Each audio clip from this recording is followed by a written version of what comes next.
A Montreal-based video game consulting company is in the crosshairs of an online harassment campaign. Sweet Baby Inc. has consulted for developers of popular games like Assassin's Creed, Valhalla, and Marvel's Spider-Man 2. Well, now a group of people online are accusing this company of pushing radical leftist ideas and sending its staff threatening and harassing messages. Joining us this morning from Ottawa on this element of the video game world is Rachel Kowert. She's a psychologist and research director at Take This Inc. Welcome to your morning. Good morning. Thank you for having me. Tell us a little bit about Sweet Baby Inc. What is this company actually? What have they actually do in the gaming industry? Yeah, they're a narrative design consulting company, which is there's lots of them that exist in the world. Basically, game studios call upon them late in the development process to just refine ideas, refine narratives or settings or characters. So then what is it that the people taking part in this harassment claim that the company is doing, in their words, wrong?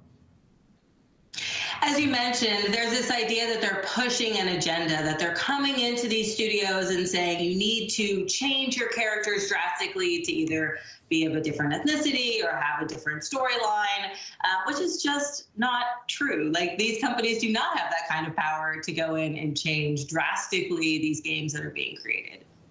What kind of response has there been to all this from other members of the gaming industry?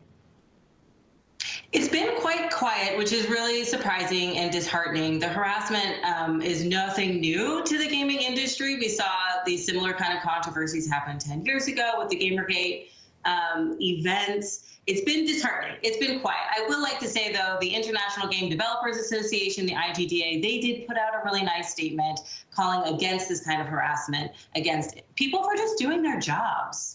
Yeah, and they've been hired to do these jobs. This may remind some of Gamergate back in 2014. You just referenced it. Thousands of people claiming to be gamers began to target women and other groups in the community for harassment, threats, and doxing. Do we see any similarities between these two campaigns? It's very similar. It is an organized strategy that's made public. It's manifesting itself as kind of a political movement with a philosophical stance. But in the end, what it is a large-scale harassment campaign. Your research argues that despite these concerning elements of the culture, video games are still a net positive for society. So then what do you think needs to be improved in the video game world to highlight its benefits?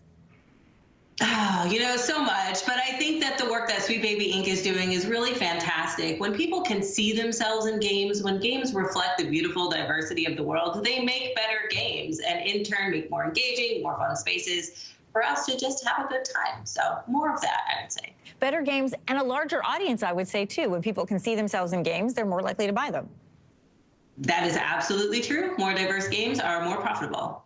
All right, Rachel Kowert, good to meet you. Thanks for coming on today. Thanks for having me.